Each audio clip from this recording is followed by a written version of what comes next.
Hello everyone. Well, this is the last class of our course. Today is Thursday and this is the activity for today. We have a reading. In this case, the title of our reading is A Very Sad Phenomenon, Child Labor. Before we start to read, we have an article about child labor, and this is the topic of today. As you know, in the past, many children have to work because of the difficulties that their families have, no? Most of the people were extremely poor, so their children have to work in order to help their families. Ujú. Bueno, pues estoy comentando que en el pasado muchos niños tenían que trabajar debido a que las condiciones o la pobreza que había en las familias pues era mucha. Entonces una forma de generar ingresos para el sostenimiento de las familias era pues que los niños también trabajaran. De esto se trata esta lectura, ¿no? Es algo muy triste pero real, que inclusive todavía en algunos países pues está sucediendo. Entonces vamos a comenzar por hacer una lectura y conforme vaya leyendo, Jesús, puedes a lo mejor ir subrayando palabras nuevas para ti, que posteriormente vamos a ir comentando para comprensión de la lectura. Comienzo a leer. Dice, unfortunately, child labor is not a new phenomenon. In the past, children were often used for labor to various degrees. Before the Industrial Revolution, most of them had to work in the fields, whereas during the Industrial Revolution, they worked in factories in the cities where they had moved with their parents. Their families were extremely poor and had no other alternative. In some cases, children started work when they were very young, between the ages of 4 or 7, and they worked up to 12 or 16 hours a day.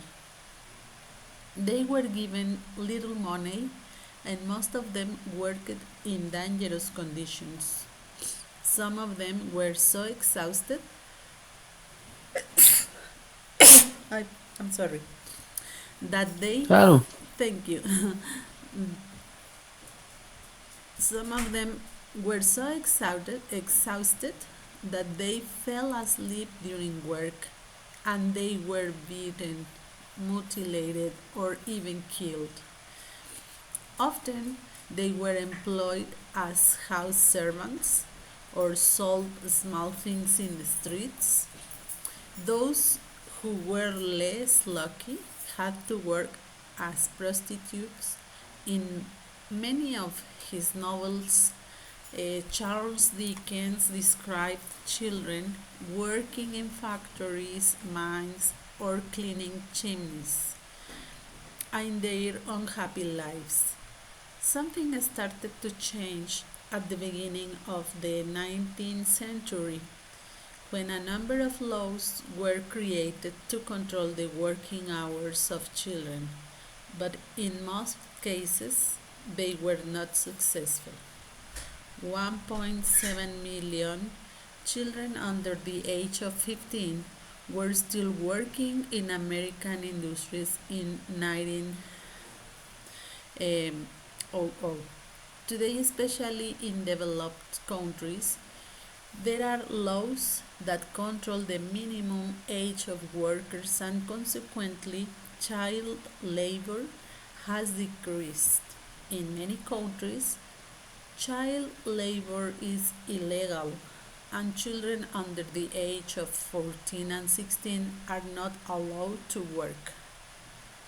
Things have also changed thanks to better working conditions, the arrival of universal schooling, and children's and workers' rights.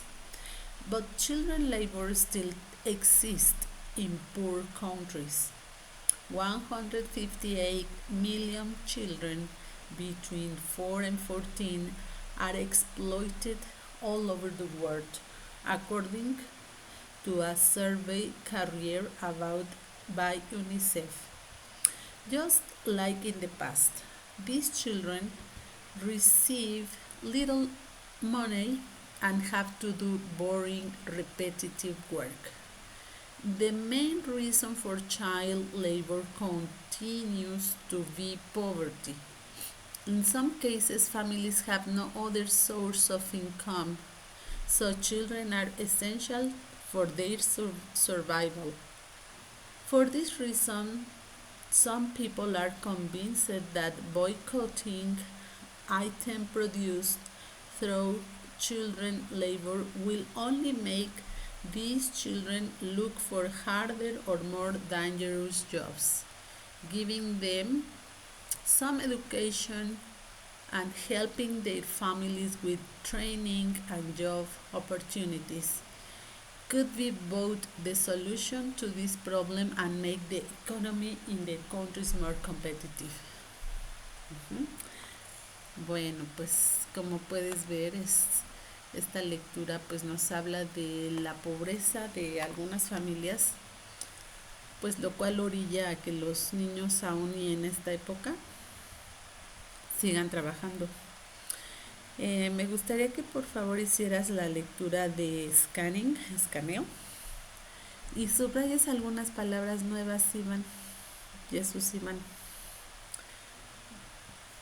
Y ahorita las vamos a traducir, ¿sale?